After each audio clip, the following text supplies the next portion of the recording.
Performing a brake fluid flush on a car is an important maintenance task that helps ensure proper braking performance and extends the life of the brake system components. Here are the steps to do a brake fluid flush manually. Remove all four wheels and lift the vehicle in the hoist. Locate the brake fluid reservoir. It is usually located near the brake master cylinder under the hood of the car. Remove the reservoir cap, put it in safe place. Be sure not to spill any fluid on the car's paint, as it can damage the paint.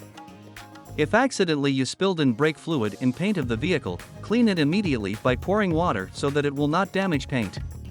Refill the reservoir with fresh brake fluid, taking care not to overfill it. Check the owner's manual or the reservoir cap for the correct type of brake fluid to use. Locate the bleeder valves on each brake caliper. They are usually located on the backside of the caliper. Have an assistant to pump the brake pedal and hold it tight and open the bleeder valve on the caliper, allowing the old brake fluid to flow out.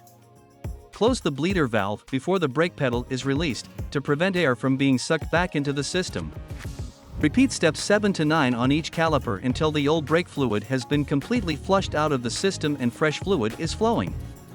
When performing a brake fluid flush manually, it is recommended to start with the brake caliper that is furthest away from the master cylinder and work your way closer.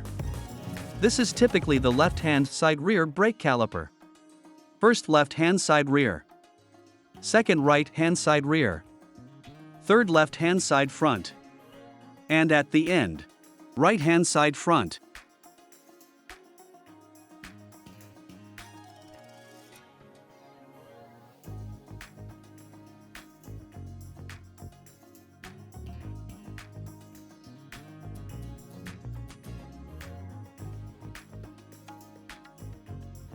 Top off the brake fluid reservoir as necessary during the flushing process to ensure it does not run dry.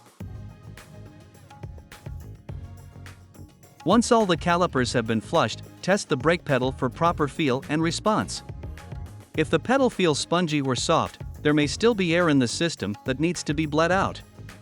Once you are satisfied that the brake system has been properly flushed and bled, reinstall the reservoir cap and dispose of the old brake fluid in accordance with local regulations.